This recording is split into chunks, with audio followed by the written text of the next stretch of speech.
Go. True horror incident I about. used to work at one company for about a year. Wow, that's loud as shit. Turn that shit all. Hold on. I entered the company I'm working at currently. All right. Time I was living alone with my wife. Although we both like kids, we weren't ready yet. All right. Anyway, it was one night and I was heading home being drunk as usual after finishing a get-together. Passing through the front door of the apartment, I pressed the button to get on the elevator, and the elevator that was stopped on the third basement level began to climb slowly. Finally, the elevator arrived on the first floor, and I felt cold as soon as I walked inside. Possess. It was almost 12 o'clock, and my body was getting hot by the effects of alcohol, but I could definitely feel chilly inside the elevator. Well, I guess it's because the elevator stayed deep underground for a while. Or my guess is that you're about to be possessed and or clucked. No condom necessary. Cluck as you talking about. And then pressed the 16th floor button where I live. The elevator started moving slowly. However, it suddenly stopped on the 5th floor. Normally, the people in my apartment didn't take the elevator very often at the time. So I was standing in the middle of the elevator. As soon as the door opened, I stepped aside. But no one was standing there. I thought someone who was impatient must have pressed the button and then just went up to the emergency exit stairs. So I pressed the close button and the elevator stopped again on the 6th floor. See? Oh, I see where this is going. I feel like every time the elevator door opens, something goes inside the elevator with you. And there's no one there either. When the elevator stopped on the 7th floor, I suddenly got angry. Hey, stop! I stuck my head out the door and shouted. But I didn't feel any human presence upstairs. A sudden shudder passed over me, but still I thought it was someone's prank. The elevator then stopped again on the 8th floor while going up. But this time, there was a little girl standing in front of the door. She seemed like she was about 6 or 7 years old, but you know what was a strange thing about her? Despite the late hours, there was no one around her. Like parents, someone like that. But this kid just stood there still, without getting on. Hey kid, are you gonna get in? I asked, but she didn't answer. As soon as I felt chill somewhere, I soon pressed the close button of the elevator. Just as the door was closing halfway through, she pressed the open button again. The short kid standing on tiptoes opened the elevator door, so I told her again to get inside. However, she still stood there without answering. Just at that time, I thought this was the one who's been playing pranks on me. So I pointed my finger at the CCTV and yelled at her not to prank anymore. Why do I feel like she's not going to be on the CCTV? And from the camera's point of view, it's going to be looking like he talking to himself. And the girl staring at me slowly opened her mouth. I'll get in when my mom comes, she answered in a small voice. But I couldn't see any shadow of people no matter how much I looked around. But somehow her voice seemed really dark and creepy. It wasn't a childlike voice at all. I pressed the close button again roughly, and fortunately the kid didn't press the open button this time. The elevator started going up again and didn't stop on the next floor. With a sigh of relief, I just wanted to get off and get home as soon as possible. All right. It was at that very moment. I was on the 11th floor and the light suddenly started blinking. I was staring at the light with a nervous mind, and something was strange with it. There was some spot on the light that was stained, as if someone had dropped black ink. And to my surprise, it was getting bigger and bigger every time the light went on and off. That's not blood? I mean, it's blood. It can't be. It's not black. I'm imagining because I drank too much. That's blood. I kept repeating it inside, but the stains grew bigger and bigger, as if it was teasing me.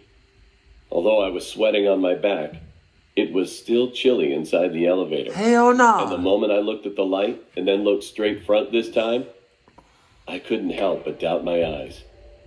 There, I could see a person's hand reflected on my back. Seriously? I was the only one in this elevator. After having confidence that there's an unknown thing that exists here, I was seized with extreme fear. The time to go up to the 16th floor was like an eternity. I couldn't hold my fear back. I eventually pressed the button to get off the 14th floor. I was about to pop out as soon as the door opened, but I had to stop suddenly. The girl I saw on the 8th floor was standing there, like she was waiting for me. I felt like my heart was sinking. Shivering, just as I was about to get off, she raised her head slowly. Excuse me. At that moment, I saw it. Unlike before, she was smiling brightly, as if her mouth was going to be ripped soon. Damn. My mom is here now. I'm going to get in.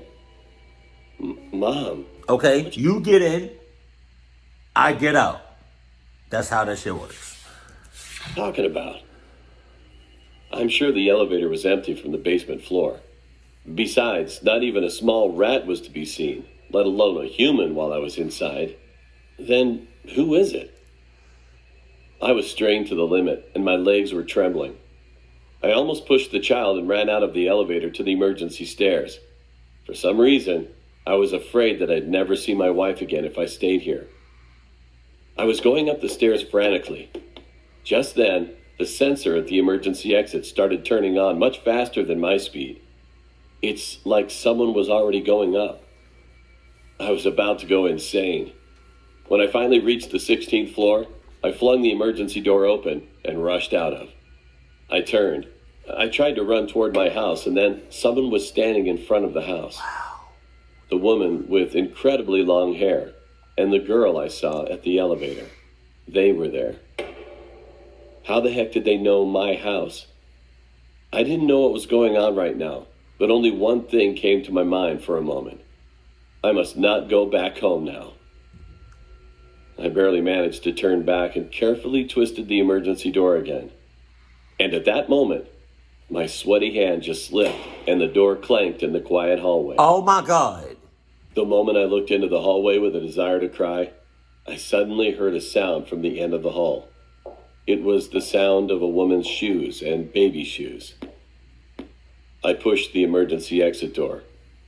While I ran frantically downstairs, I could hear the shoe sounds behind me at regular intervals. Almost rolling over myself, I went down through the front door and then rushed into the lighted security office. However, the security guard was just patrolling his round at that time. Wow. So he was not there. I lifted my trembling body and looked at the front door through the small window in the front. And at that moment, I felt my legs weaken. A woman and a child didn't come out of the front door, but they were glaring at me fiercely, as if they were going to kill me. God. I was about to scream, but just then, the guard came into the office. He got surprised to see me trembling and asked me what was going on. I tried to explain by pointing my hand at the front door, but then I realized that there was no one. Eventually, the security guard came to my house with me. To my surprise, my wife, who thought she was asleep already, was waiting for me with the lights on. Is that your wife? And what my wife told me was a surprise itself. She said that someone rang our doorbell when I was seeing the woman and kid in front of my house. My wife thought it was me out there, so she walked to the front door to open it. But then she felt something wasn't right, because whenever I came home late at night after dinner, I always acted more carefully instead of ringing the bell. So my wife turned on the intercom and looked out. But there was no one. And when she returned to her seat, the bell rang again, and the same situation repeated, on and on. So this time she was looking closely at the screen when the moment the bell rang without putting down the phone. And there was the face of the woman who filled the screen to the full. Oh. At first, it's like someone was sticking her face on the screen intentionally. But when my wife looked closely, her face looked so pale, as if it were dead already. She urgently turned on all the light right away and tried to call the administration office. However, the guard didn't answer because he was just on patrol and at that time. And I was running downstairs like crazy. When my wife saw the intercom screen again, it was already gone. The next day's morning, I went to the security office to check the elevator CCTV, and I couldn't keep my mouth closed for a while in a panic.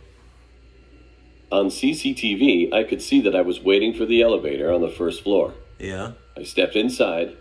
Nothing happened at first. However, I suddenly started to press the buttons from 5th to 8th floors as if I were possessed by something.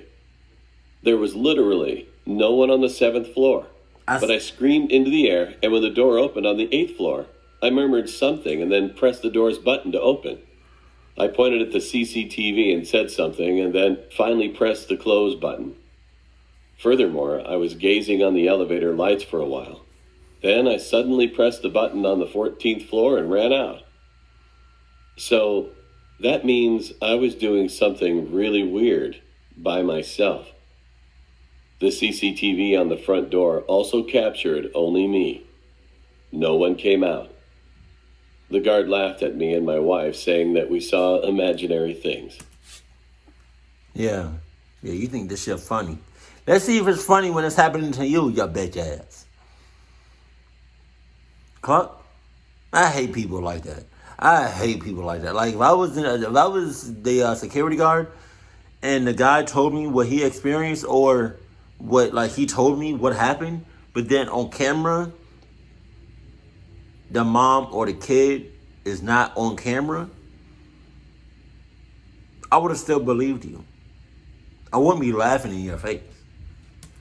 But the feelings I felt at that moment were so real. It was so vivid. Who the heck were that woman and the child? Still, I have no idea. God damn. Fuck. That's why I don't like elevators. Point blank period. Because of those reasons, right? I have a question about elevators, right? What would happen? Every elevator has a weight capacity, right? Right, and that weight capacity differs for every elevator. So what would happen if, like, if the weight capacity was over its limit? Would it, like, not work? Or what if, like, one more person got on the elevator? Like, it was already at its full capacity, but one more person got on the elevator. What would happen? Will it just fall down? Oh, that's kind of scary. I don't know. I've never been in a situation like that. But another reason why I don't like elevators is because there's a movie called Devil. And the main plot is, it happens in the elevator. I don't want to give no spoilers, but God, Jesus, that's kind of weird how I said God and Jesus, but then when I was talking about that movie, I forgot what it's called. But yeah, it's like Devil something. I forgot. But yeah, those are just like some of the reasons why I don't like elevators. But yeah, that shit was crazy. I knew that was gonna happen though. I knew that was gonna happen. But like I said, if I was in a security guard's office, like if I was in the security guard shoes, I would have definitely believed you, and we both would have got out of that mother clucker 6 miles out. Cluckers you talking about? Keep it cool, keep it classy, and I love you. Stay happy, my family.